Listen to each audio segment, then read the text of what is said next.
ഈ middle class ജീവിതം ഭയങ്കര ബോറിംഗ് ആണ്. കല്യാണം, ഭക്ഷണം, കോളേജ്, ഇതല്ലാതെ അതിനകത്ത് വേറെ ഒന്നുമില്ല. ഇതല്ലാതെ അതിൽ വേറെ എന്തൊക്കെയുണ്ടെന്ന് പറയുന്ന ഒരു സിനിമയാണ് മദ്രാസ് മാറ്റിനി. ഒരുപാട് വട്ടം ആവർത്തിച്ചിട്ടുള്ള മിഡിൽ ക്ലാസ് ജീവിത കഥ തന്നെയാണ് സിനിമ പറയുന്നതെങ്കിലും സിനിമ എൻഗേജിങ് ആവുന്നത് അതിന്റെ നെറേഷനിലാണ്. ഫാമിലി സിനിമകൾ എപ്പോഴും കാഴ്ചക്കാരെ ഹുക്ക് ചെയ്യുന്നത് കഥാപാത്രങ്ങളുടെ ഇമോഷൻസ് പ്രോപ്പറായി കൺവേ ചെയ്യപ്പെടുമ്പോഴാണ്. കണ്ണനും കുടുംബത്തിനും അത് കൃത്യമായി സാധിക്കുന്നുണ്ട്. കണ്ണന്റെയും കുടുംബത്തിലെയും നിത്യജീവിതത്തിലെ അനുഭവങ്ങളിലൂടെയുള്ള ഒരു യാത്രയാണ് ഈ ചിത്രം.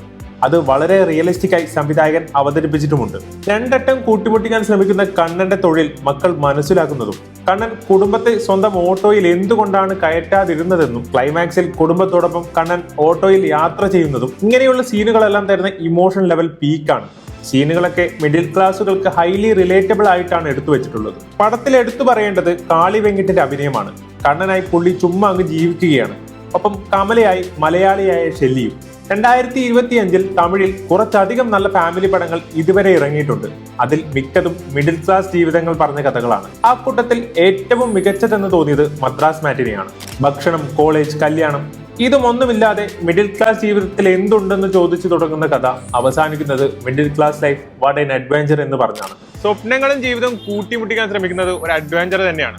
അത് അങ്ങനെയൊന്നും അവസാനിക്കുന്ന ഒന്നല്ല. ഇന്നലെയും ഇന്നും നാളെയും അത് തുടരുക തന്നെ ചെയ്യും.